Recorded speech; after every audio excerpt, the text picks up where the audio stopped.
Hi everyone. இந்தியாவையே உலுக்கிய செய்தியாக காஷ்மீர் பகுதியிலே தீவிரவாத தாக்குதல் ஊடாக 26 பேர் கொலை செய்யப்பட்டிருந்தனர்.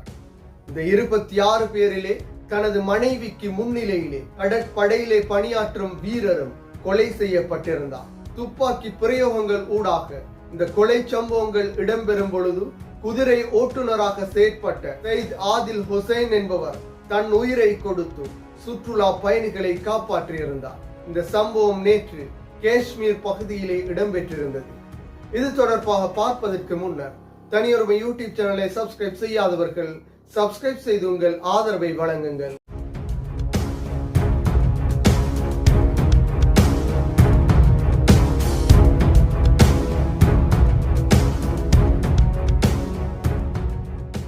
இந்தியாவில் மாத்திரமன்றி உலகிலே அழகான இடங்களில் ஒன்றாக ஜம்மு காஷ்மீர் பிரதேசம் காணப்படுகின்றது. மிகவும் அழகிய இயற்கை எழில் கொஞ்சம் பிரதேசமாக ஜம்மு காஷ்மீர் காணப்படுகின்றது.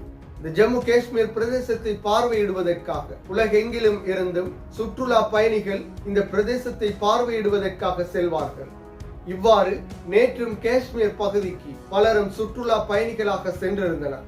இந்த நிலையிலே இங்கே மிக பெரும் சோகமான சம்பவம் பதிவாகி இருந்தது. சுற்றுலா பயணிகளை நோக்கி 4 பேர் துப்பாக்கி பிரயோகங்களை மேற்கொண்டிருந்தனர்.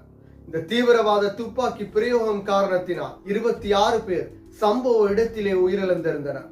அதில் மிக முக்கியமாக தனது மனைவி பிள்ளைகளின் கண் முன்னிலையிலே கடற்படையிலே பணியாற்றும் வீரர் ஒருவரும் உயிரிழந்திருந்தார். அதே போன்று சுற்றுலா பயணிகளை நோக்கி துப்பாக்கி பிரயோகம் நடாத்தும் பொழுது குதிரை ஓட்டுநராக குதிரையை வைத்து தொழில் செய்யும் ஏழை குடும்பத்தை சேர்ந்த சையத் ஆதில் ஹுசைன் என்பவரும் உயிரிழந்திருந்தார். சுற்றுலா பயணிகளை நோக்கி துப்பாக்கி பிரயோகம் நடாத்தும் பொழுது துப்பாக்கிதாரிகளிடமிருந்து துப்பாக்கியை பறிக்க முயற்சி செய்த பொழுது சையத் ஆதில் ஹுசைனையும் அவர்கள் சுட்டு வீழ்த்தியிருந்தனர்.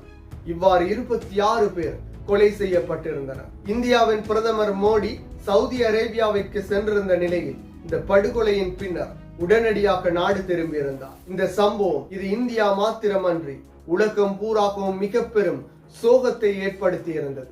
மீண்டும் ஒரு வீடியோ பதிவில் சந்திக்கும் வரை தனியொரு யூடியூப் சேனலை சப்ஸ்கிரைப் செய்யாதவர்கள் சப்ஸ்கிரைப் செய்து உங்கள் ஆதரவை வழங்குங்கள்.